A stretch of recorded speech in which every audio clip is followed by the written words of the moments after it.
માનસી વિડીયોમાં બહુ જ ખુશ દેખાઈ રહી છે. ઇવન તમારા લોકો માટે પણ બહુ જ લાગણી છે ને દેખાય છે.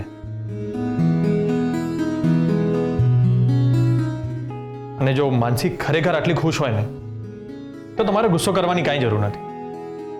ઉલટાનું તમારે તો ખુશ થવું જોઈએ, કારણ કે દરેક મા બાપની ઈચ્છા હોય ને કે એમની દીકરી ખુશ રહે. તો she is happy, she is very happy. Of course એને જે કર્યું છે એ ખોટું કર્યું છે, એવું નહોતું કરવું જોઈતું.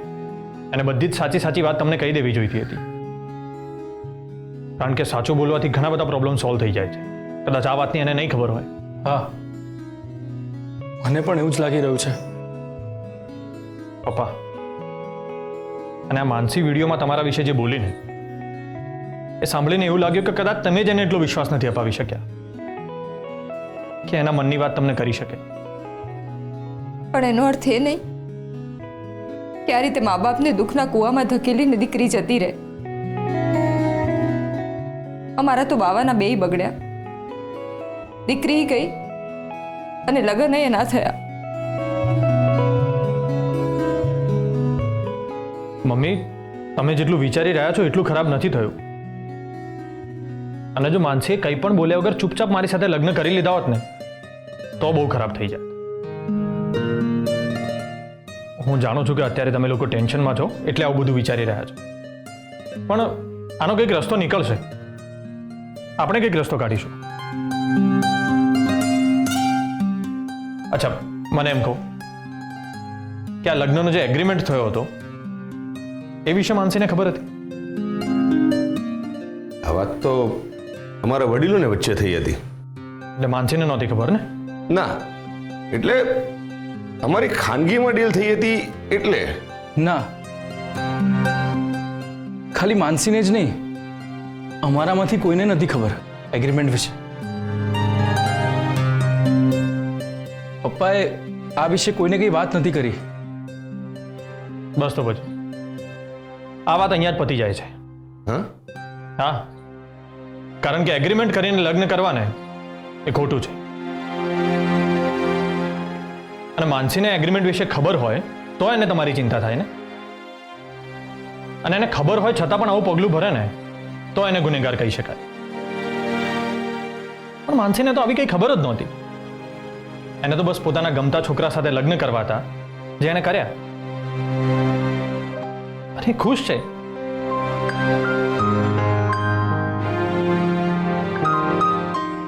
પપ્પા, મને આમાં માનસીનો કાંઈ વાંક નથી દેખાઈ રહ્યો. એટલે તમે લોકો ટેન્શન ના લેશો, હું મારા ઘરવાળા સાથે વાત કરીશ.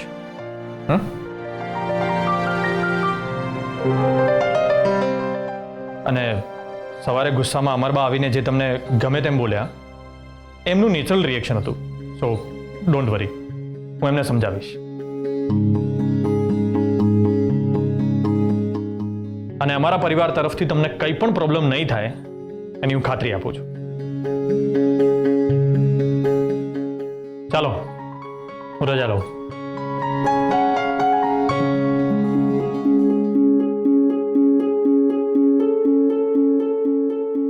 ઓકે, એમને જવું છે.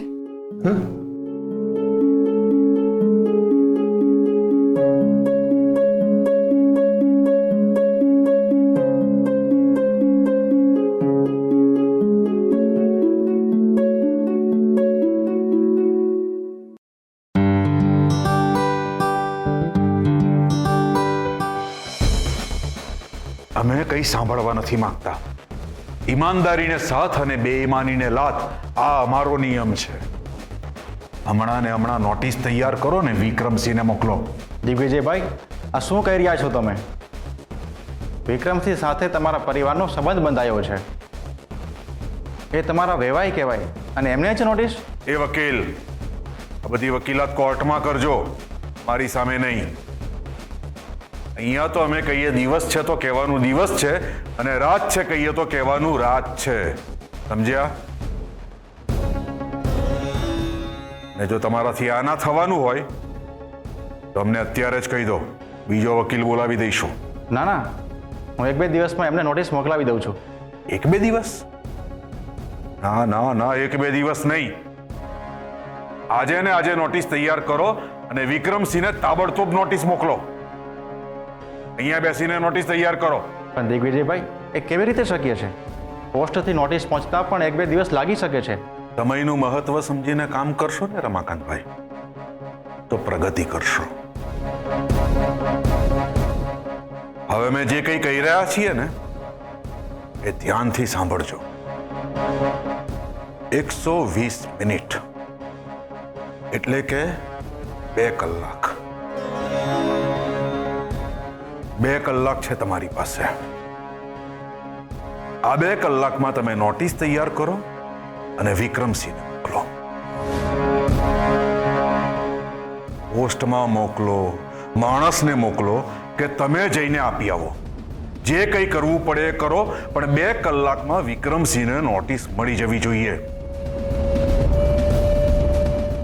જો આ ના થયું તો 2 કલાક પછી અમે શું કરીશું એ તમે બરાબર સારી રીતે જાણો છો. સારું સારું, હું હમણાં જ નોટિસ તૈયાર કરાવીને એમને મોકલાવી આપું છું. ચટ કરો. ઠીક છે. જય સોમનાથ. જય સોમનાથ.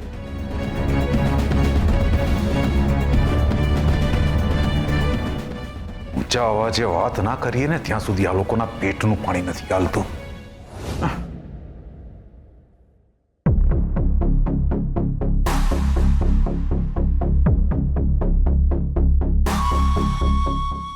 બા, પીઠીની વિધિમાં આવેલી સ્ત્રીઓની હાજરીમાં વેદિકાએ તાઇફો કર્યો અને કહ્યું કે માનસી કોઈ છોકરા સાથે ભાગી ગઈ છે. એ તો સારું છે કે આપણે બધી સ્ત્રીઓને સમજાવીને એમના મોં બંધ કરી દીધા. પણ બા, અહીંયા જે કંઈ થયું છે એના વિશે બહારગામથી આવનારા મહેમાનોને કંઈ ખબર જ નથી. આવતીકાલે તો લગ્નનું મુહૂર્ત છે બા. અમદાવાદ, વડોદરા, રાજકોટ, સુરત, મુંબઈ બધેથી મહેમાનો આવવાના શરૂ થઈ જશે. સગાઓ આવવાના શરૂ થઈ જશે બા. એમને શું જવાબ આપીશું બા? શું કહીશું? અમને તો કંઈ સમજાતું નથી બા. અમારું માથું ફાટી ગયું છે બા. અમારી હાલત પણ કંઈક એવી જ છે.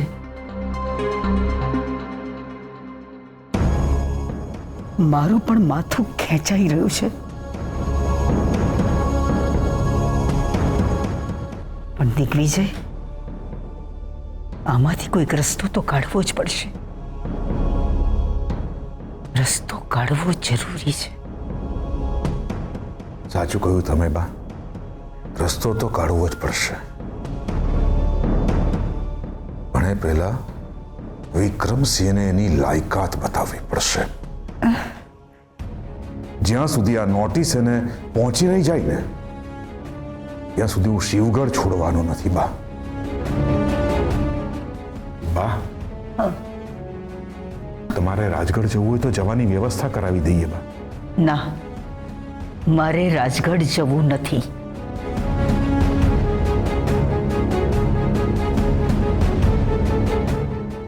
અત્યારે મારું માથું પકડાઈ ગયું છે. મને વિચારવા માટે થોડો સમય આપો. ઠીક છે બા. બા, એક વાત કહું? બહારગામથી જે મહેમાનો આવવાના છે એમને આપણે મેસેજ કરીને જાણ કરી દઈએ કે આ લગ્ન ફોક થયા છે. આવી વાત મેસેજ દ્વારા કરવી મને યોગ્ય નથી લાગતી દિગ્વિજય. હા બા, યોગ્ય તો મને પણ નથી લાગતું, પણ મને કોઈ બીજો રસ્તો નથી સૂચતો.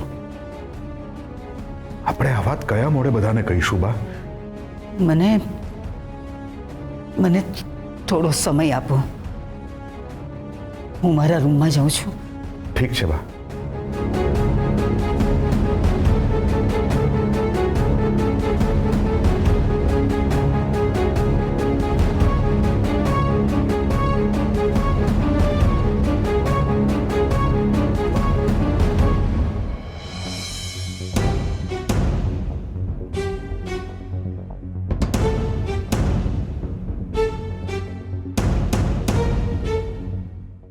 એડવોકેટ રમાકાંત સરને ત્યાંથી આવું છું. આ કવર આપવાનું છે.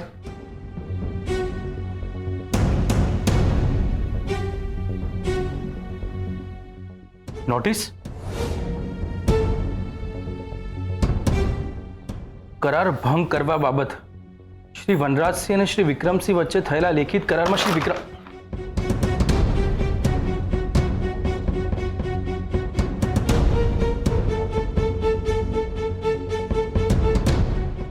હે ભગવાન, ક્યાંથી લાવીશું આટલા બધા રૂપિયા? શું થયું? શું થયું દિવ્યકુમાર? મમ્મી, વકીલ નોટિસ આપી ગયો છે.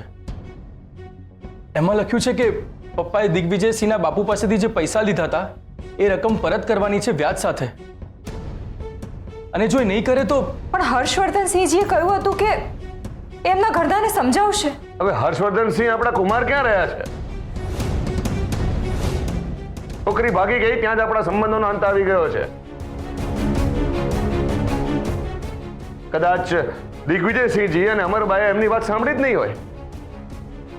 કાં તો એવું પણ બને કે હર્ષવર્ધનસિંહજી દેખાડો કરવા આપણી સાથે મીઠી મીઠી વાતો કરતા હોય અને ત્યાં જઈ ને એમની સાથે આપણને ફસાવવાનો પણ પ્લાન બનાવે. ના ડેડી, હર્ષવર્ધનજી જજ એવા નથી. આટલો બધો માર ખાધો તેમ છતાંય બાપ સામું જીભ ચલાવે છે. વધારે ખાવો છે? હવે જો કંઈ પણ બોલી છે ને તો તારી જીભ કાપીને તારા હાથમાં આપી દઈશ. સમજાય છે? સમજાય છે?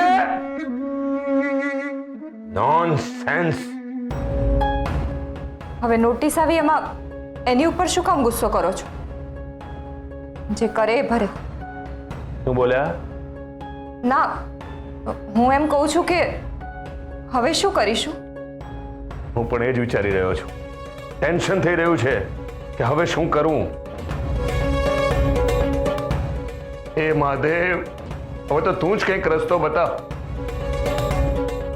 છોકરી ચૂનો લગાડીને જતી રહી, ખાનદાનની આબરૂની ધૂળ ધાણી થઈ ગઈ, ને ઉપરથી આ રૂપિયા. કઈ નહીં, જે થવાનું હોય તે થાય. હવે હું પણ એમને બતાવી દઉં છું કે આ વિક્રમસિંહ કેટલા પાણીમાં છે.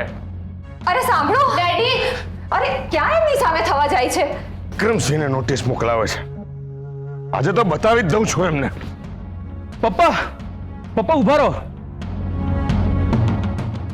અરે તમે આ શું કરી રહ્યા છો? શાંત થાવ અને શાંતિથી વિચાર કરો. નકામો ગુસ્સે થવાથી વાત વધારે બગડશે. ઉલમાંથી ચૂલમાં પડીશું. આપણે સમજી વિચારે આનો કોઈ ઉકેલ લાવીએ. ચાલો અંદર ચાલો. જુઓ દિવ્યકુમાર, તમે અમારા જમાઈ છો ને એટલે પ્રેમથી વાત કરું છું. આમ ફોગટની સલાહ ના આપ્યા કરો, જાણે મને કશું આવડતું જ નથી. 3 દીકરીનો બાપ છું. તો જ્યારે જુઓ ત્યારે સલાહ આપવા બેસી જાઓ છો. સોરી પપ્પા, પણ મેં તમને ખાલી એટલું કહ્યું કે શાંત થાઓ. અમને ખબર છે દિવ્યકુમાર, તમને અમારા પ્રત્યે બહુ લાગણી છે. અને જો તમને એવું લાગતું જ હોય ને તો લો, તમે પોતે જઈને ત્યાં વાત કરો. અને જો ના કરી શકો ને તો ત્યાંથી જ ઘરે નીકળી જજો. હા,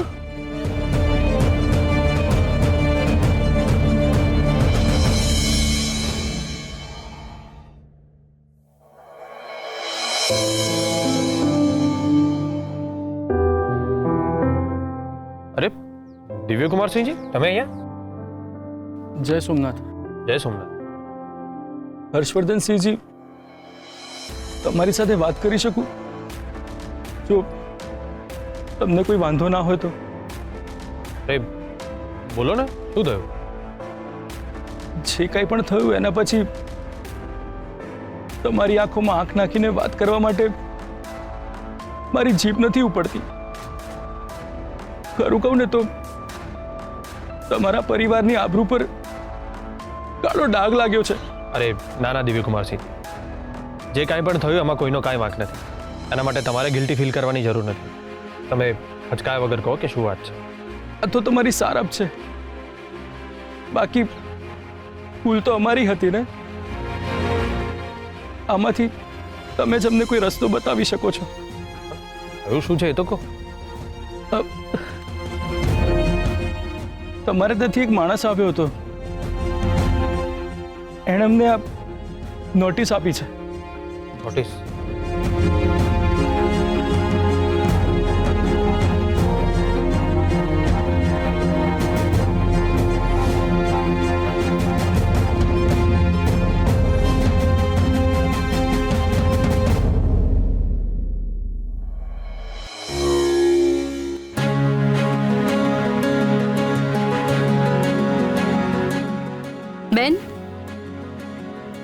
પી લો જરા, સારું લાગશે.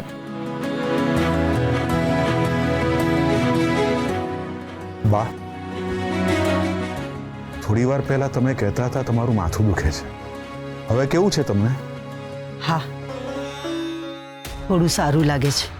બા, મહેમાનોને મેસેજ કરીને જાણ કરી દઈએ કે આ લગ્ન ફોક થયા છે. જેટલું મોડું કરશો એટલી તકલીફો વધશે બા. અમરબા, મોટા સાહેબની વાત સાચી છે. બધાને ફોન કરીને એકની એક વાત રિપીટ કરવી અને બધાના સવાલોના જવાબ આપવા, એના કરતાં બધાને મેસેજ જ મોકલાવી દઈએ. અને જ્યારે આપણે રાજગઢ જઈશું ત્યારે નજીકના સગાઓને મળીને એમની માફી માંગી લઈશું. બાકી જે કાંઈ થયું છે એની બદનામી કે ચર્ચા તો આપણે રોકી શકવાના નથી અને એ આપણા હાથમાં પણ નથી. બા, તમે કહો એટલે આપણે બધાને મેસેજ કરી દઈએ. બા, આનો શું અર્થ છે? હર્ષવર્ધન, આના વિશે આપણે વાત કરીએ. ચાલો. ના મોટા ભાઈ, જે વાત કરવી હોય ને અહીંયા જ કરો, બધાની સામે. ઠીક છે, બોલો, શું વાત કરવી છે તમારે? આ શું છે મોટા ભાઈ? નોટિસ. આપણા પિતા વનરાજસિંહ પાસેથી વિક્રમસિંહે રૂપિયા ઉધાર લીધા હતા. એ અંગે થયેલા કરાર મુજબ એ રૂપિયા વ્યાજ સહિત તાત્કાલિક ચૂકવવા માટેની નોટિસ આપી છે વિક્રમસિંહને. હા, એ વાંચ્યું મેં, પણ મને પૂછ્યા વગર આ નોટિસ એમને કોણે આપી? આ નોટિસ તમને પૂછ્યા વગર અમે મોકલી છે. અને અમે બા સિવાય બીજા કોઈને કશું પૂછતા નથી અને અમારે બીજા કોઈને કશું પૂછવાની જરૂર પણ નથી. પણ આ વિષયમાં મને પૂછવું જોઈતું હતું ને મોટા ભાઈ. લિમિટમાં. હર્ષવર્ધનસિંહ, લિમિટમાં રહીને વાત કરો.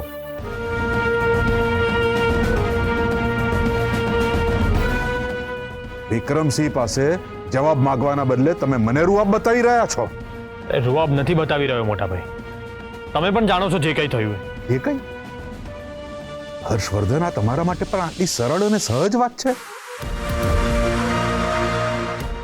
આપણા ખાનદાનના ચિરંજીવી એટલે કે તમારા લગ્ન વિક્રમસિંહની દીકરી માનસી સાથે થવાના હતા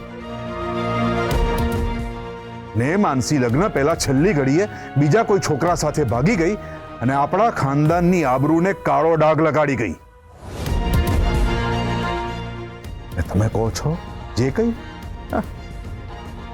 મોટા ભાઈ, હું માનું છું કે આ બહુ મોટી વાત છે, પણ માનસી એવું કંઈ કરશે એવી એ લોકોને પણ તો નહોતી ખબર ને. અને જો એ લોકોને ખબર હોત કે માનસી કોઈ બીજા છોકરાને પ્રેમ કરે છે તો એ લોકોએ લગ્નની વાત જ ના કરી હોત. કોઈ પોતાના પગ પર કુહાડી કેમ મારે? કેમ પોતાની નકામી બદનામી કરાવી લે? હું માનું છું કે આમાં કોઈનો વાંક નથી મોટા ભાઈ. અને માનસીએ જે ભૂલ કરી છે એની સજા એના મા બાપને શું કરવા આપવાની? આપીશું જ. છોકરીએ કરેલી ભૂલની સજા એના મા બાપ ભોગવશે જ. એમ તો આપણો નાનો ભાઈ અર્જુનસિંહ, એને પણ આપણી કઈ કિંમત નથી, આપણી સાથે રહેતો પણ નથી, તો એની સજા કોને આપશો? આપણા મા બાપને.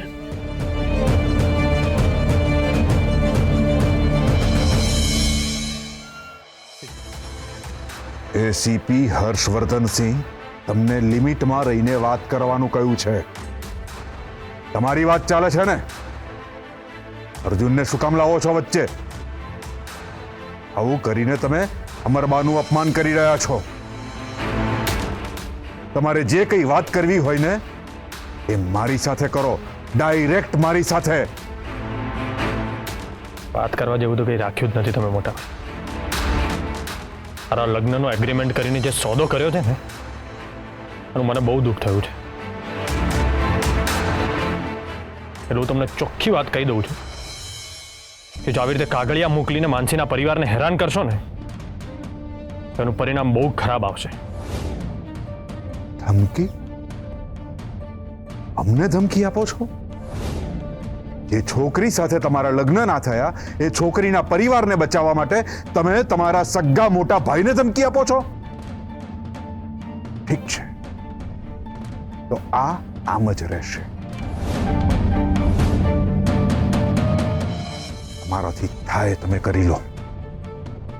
અમે જોઈએ છે તમે શું કરી શકો છો.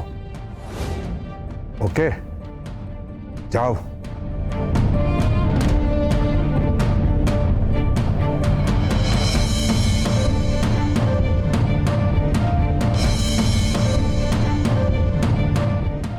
હું શું કરી શકવાનો હતો? તમે મોટા છો, પાવરફુલ છો.